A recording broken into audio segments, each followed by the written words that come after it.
Avaya has changed my life. Avaya has made me the woman I am today. Avaya is my home. Avaya is personal freedom. Avaya is the reason my life continuously improves. Let everyone in your life know about Avaya. Everyone needs to know about this amazing company. Thank you, Avaya, for appearing in my inbox. What Ike Allen and Andy Anderson have created at Avaya is what the world needs. Hello, everyone. Welcome to Avaya University. My name is Tara Brooke, and I'm the Director of Contemporary Christian Education. Thank you so much for joining us. Our fellow teacher, Karla Downing, is here with us today to talk about equipping Christians in difficult relationships. Yeah, thank you for having me. I'm super excited. Awesome. Well, we're excited to have you, Karla. Karla, she's an award-winning best-selling author, speaker, and a licensed marriage and family therapist. Karla's passion is to see individuals, marriages, and families set free from the chains of dysfunction, scriptural misunderstanding, and emotional pain. Her messages are based on biblical truths and provide practical solutions to help bring balance and clarity to relationship issues. Karla holds a master's degree in marriage and family therapy and a master's degree in communicative disorders. Karla, again, thank you so much for being here with us. Oh, I am delighted. Thank you for the opportunity. Absolutely. Well, let's get started. Yeah. So, what are some specific things Christians hold confusion about in their difficult relationships? Yes. Well, it is things like, is it okay to take care of myself, or do I always have to put others first? Is it okay to set boundaries, or do I just have to be forgiving and loving and tolerating? Is it okay to speak my truth if it hurts another person or upsets another person? Are boundaries even scriptural? Is it okay for me as a Christian to have boundaries? And what do I do with my fears? Do I just trust God and trust God to take care of this situation? Or do I need to do specific things? Or, can I just keep praying? Or do I need to do something? And then there's all kinds of things.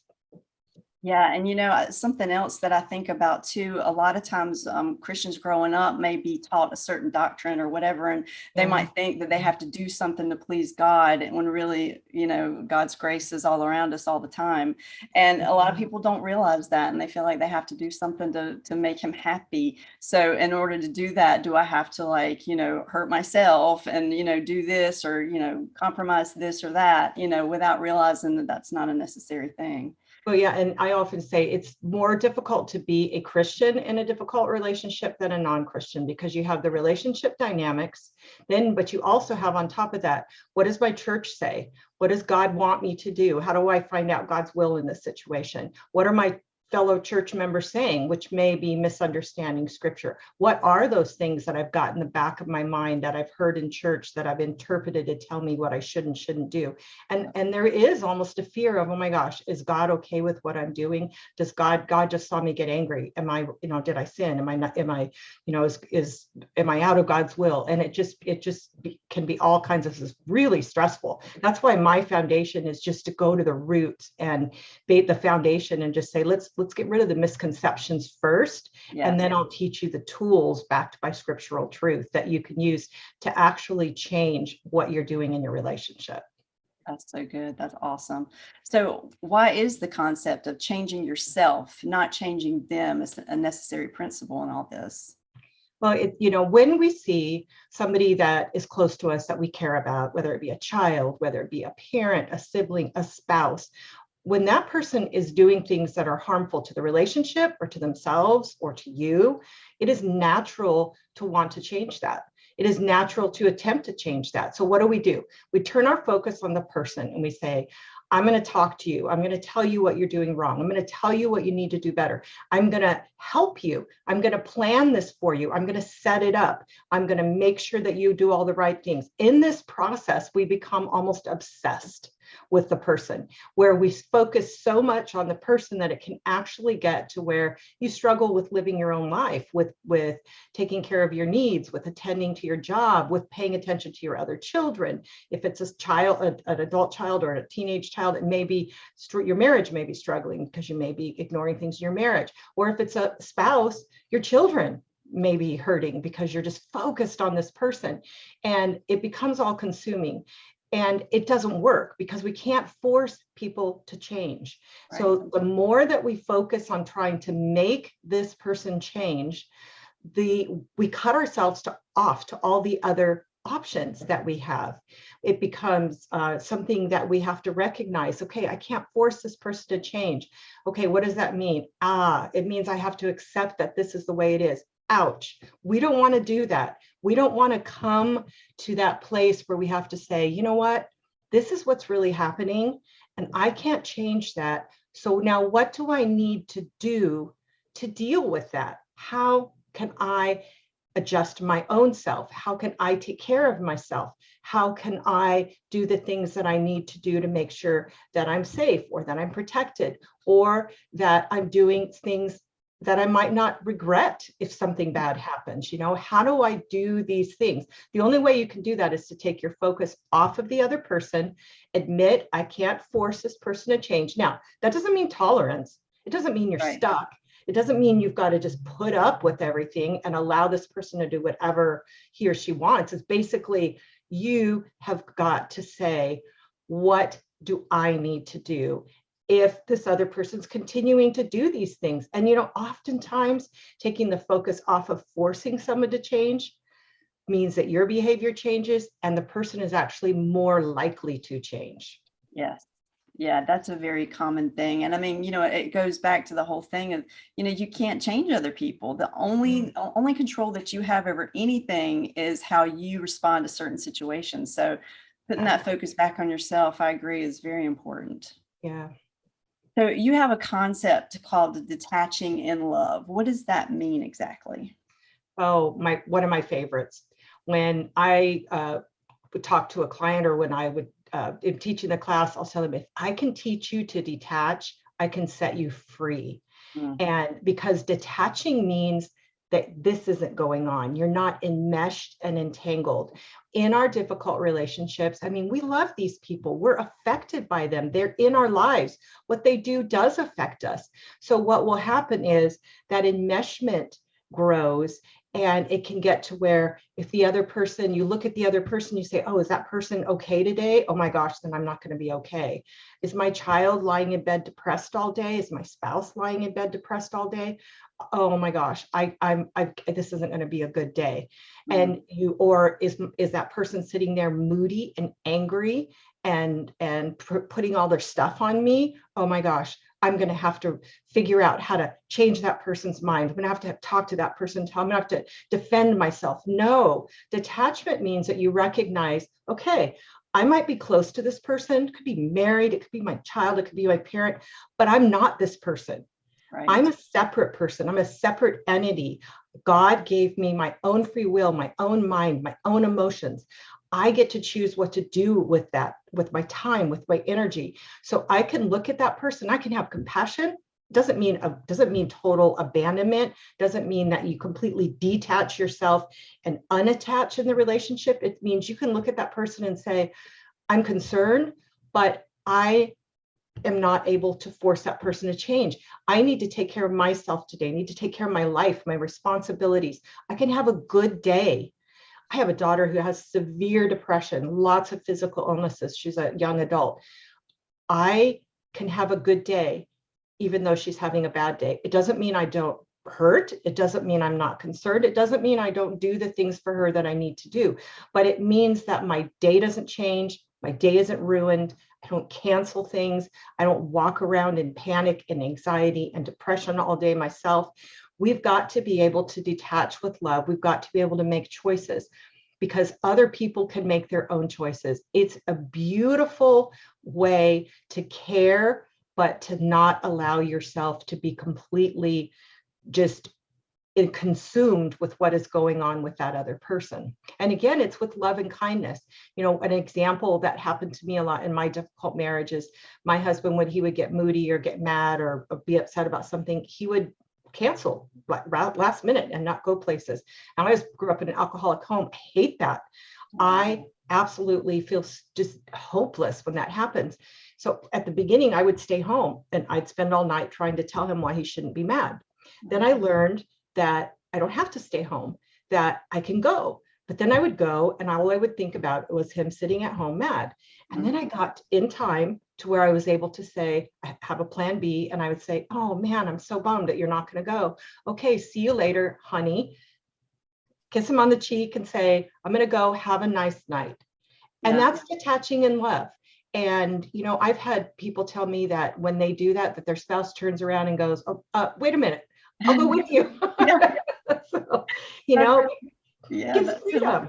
yeah, it does. And you know, something else I think about when it comes to detaching is I think like, because you were talking about how it's like you're all meshed into something and stuff. And I think when you detach, it just sort of gives you clarity of mind so that you can Totally. communicate better with the person and, you know, just be able to communicate better with yourself even, you know what I mean? It's like Yeah. otherwise you're just so clouded and you're just Yeah. in it too much, you know? So Yeah, and you have to stop and that's part of changing yourself too, is that you have to quit reacting to the other person in Yeah. order to focus on yourself. And so the detachment keeps you from being so reactive and yeah. making all of your actions tied to what the other person is doing. You can choose your actions. How am I feeling today? How am I going to act today? How am I going to be there? I tell people, just imagine what you would look like, what you would be doing, what you would be saying, and what you would be feeling if you were perfectly detached.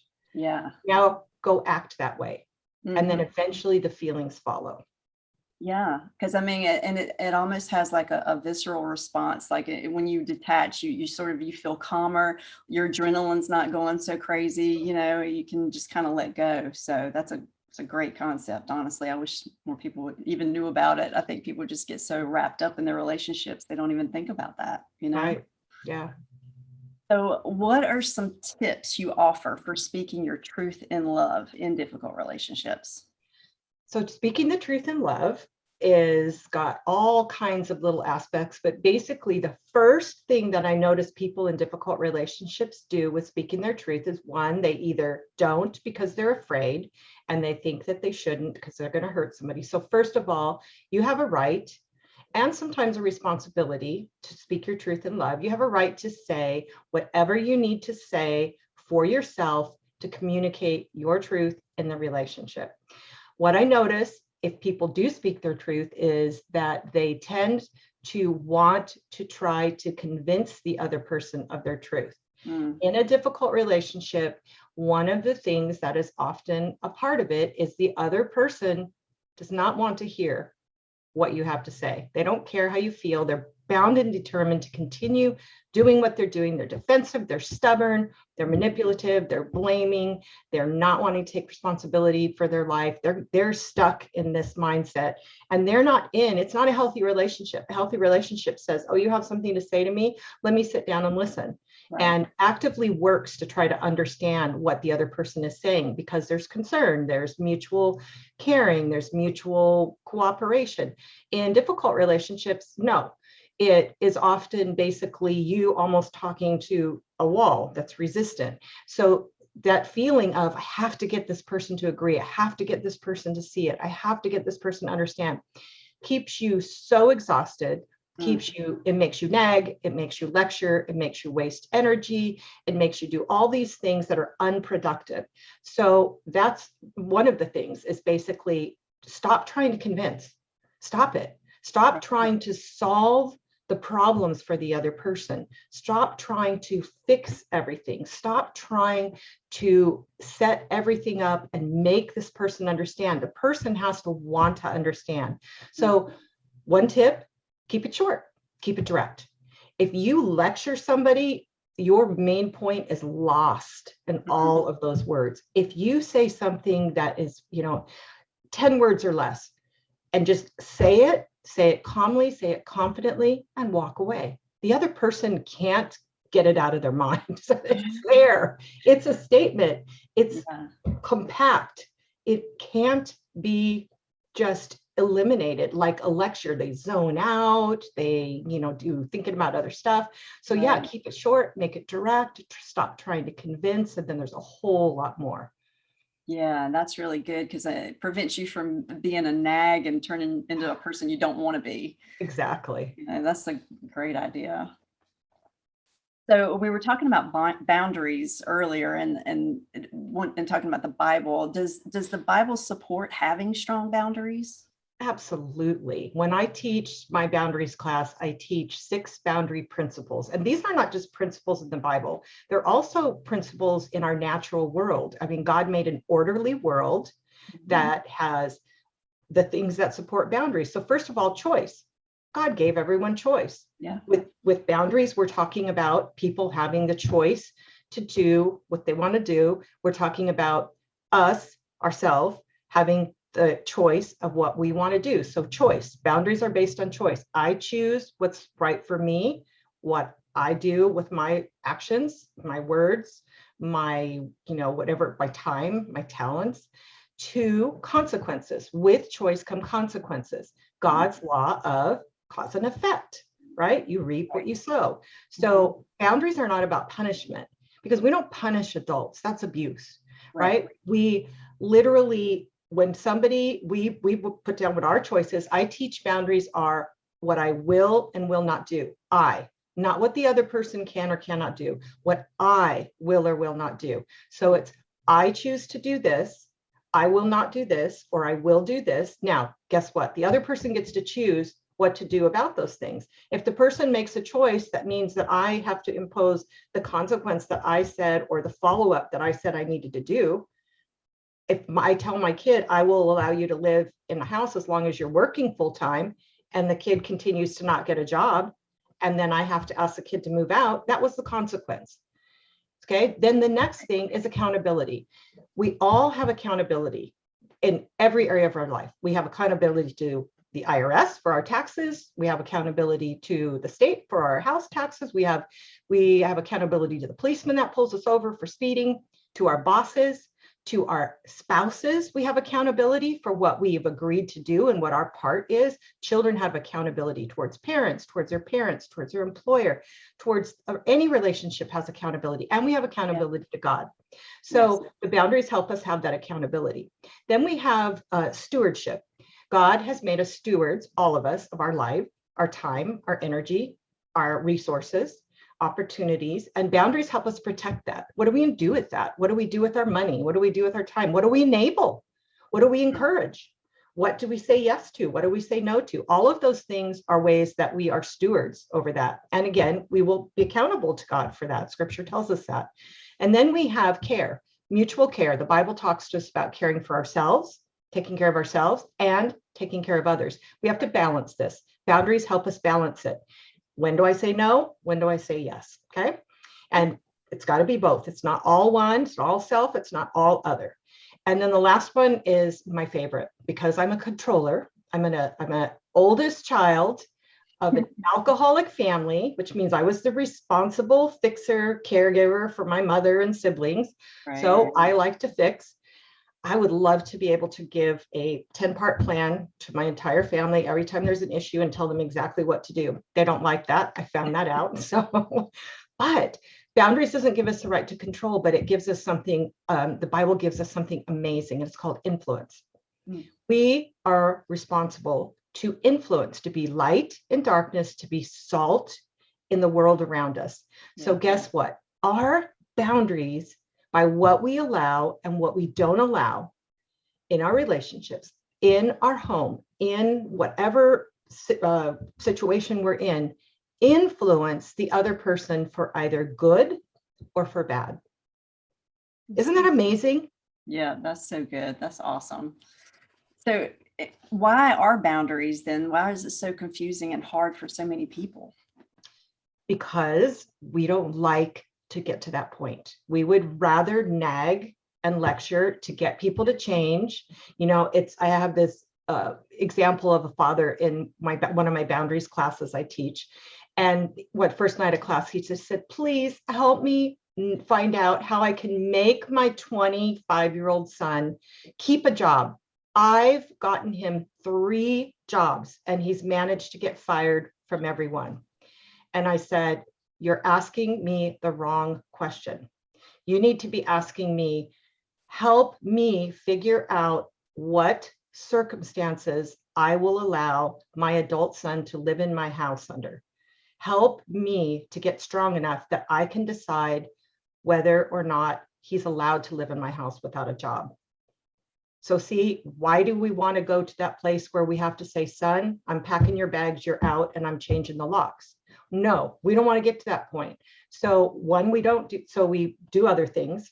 Two, they're often confusing because we have to have what I call clarity. It has to be clear, and you have to be ready to follow through with whatever consequences there are. Because again, it's about you keeping your mouth quiet and not saying I will or I will not until you really will or will not. Right. So you speak your truth in love until you're ready to follow through. Don't make that statement. There's a lot of things you can say. I don't like you living here without working at a job.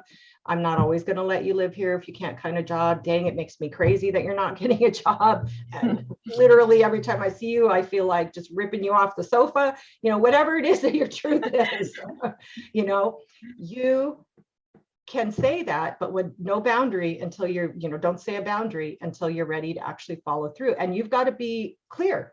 And you've got to be strong, and you have to be ready to deal with what the fallout could be. The kid that could say, fine, I'm not coming home for Christmas this year if you kick me out, or I'm going to blame you if it's your fault if I get on drugs then, or if I have to go live with my friend who's the drug dealer. You got to deal with all that stuff. You got to take it. And the other thing is, when I teach my 10 principles, boundaries comes at the end. And I say, it doesn't matter what order you do any of these others except boundaries. You've got to do all these other things. You've got to stop changing the person, change yourself. You've got to be able to detach with love. You got to be able to take care of yourself. You got to be able to face your fears. You got to be able to speak your truth in love. Then you can work on setting boundaries. So there's a lot of skills that come before that.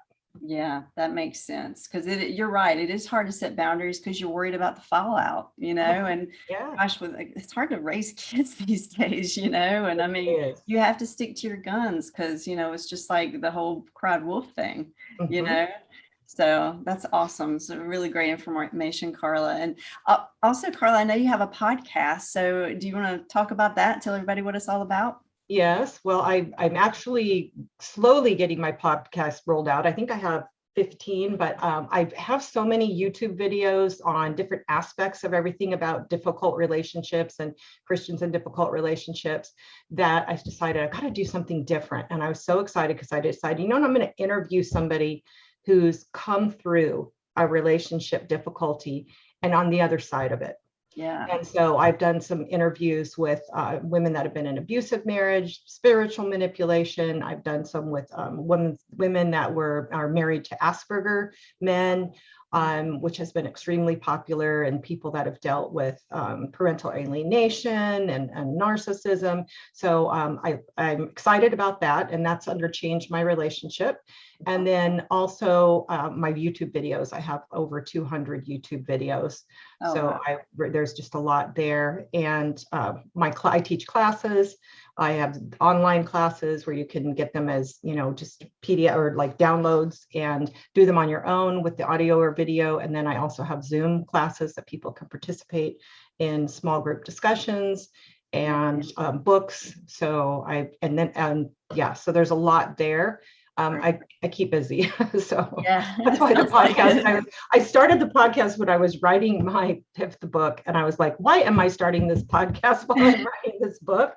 This is not going to go well, but it did. And people were so excited about every one that I did. I was like, I have to do another one. So sometimes I have a little break between when I'm doing it. Yeah. Well, that's great. I mean, all that stuff is such great resources for people that are dealing with, relationship issues. So you're a blessing in that regard that you give so much of yourself to do all those things. So I do want to remind our viewers that there are a couple buttons below this video. So when you click on them, they're going to lead you to a free gift and a special offer that Karla has for you. So Karla, you want to tell everybody what those are? Sure. So that is a link to my 15-day relationship challenge. And it gives you 15 daily devotionals, which give you a skill to put into your relationship each day that all kind of center around some of the things that we've talked about. And so that just signs you up for getting my weekly devotion and a link to my new YouTube videos and podcasts that I put out. So then you're just getting my information. You're also getting information about my classes. And then that's just a snippet of the devotional. My 5th book that I just wrote is a 365-day daily devotional for Christians in difficult relationships. It is like absolutely, I'm so happy and proud about it, and people are loving it. So gives you a great little topical index in the back. You can say, am I dealing with anxiety today? If I'm dealing with wanting to stop changing the other person or with boundaries, you go and you look up there and you find it and go to all the pages. So it's really been really awesome to hear the feedback from people on that. That's awesome. I'm excited about that one actually, because every year I try to do some sort of 365-day devotional of some type. So I'll be doing yours next year for sure. Yeah, it's called starts actually with Change My Relationship, and then it has a 365-day daily devotion. So awesome. Great. Well, thank you so much for offering these for all our viewers here. You're So welcome. thanks again for sharing your wisdom with us today. Or do you have any final insights you'd like to share before we wrap it up? I'll just tell people that, when you are in a difficult relationship, you have to learn the healthy skills that people normally do in healthy relationships, because you're challenged so much that you either lose them with the difficulties, or if you've grown up in a dysfunctional home, maybe never learned them. So you're really learning healthy tools that you need to use regardless of the fact that the other person is using unhealthy relationship skills. Awesome. Yeah. So awesome. Thank you so much, Karla. You're really welcome. Thank you everybody for joining us today, and we'll see you next time. Avaya has changed my life. Avaya has made me the woman I am today. Avaya is my home. Avaya is personal freedom. Avaya is the reason my life continuously improves. Let everyone in your life know about Avaya. Everyone needs to know about this amazing company. Thank you, Avaya, for appearing in my inbox. What Ike Allen and Andy Anderson have created at Avaya is what the world needs.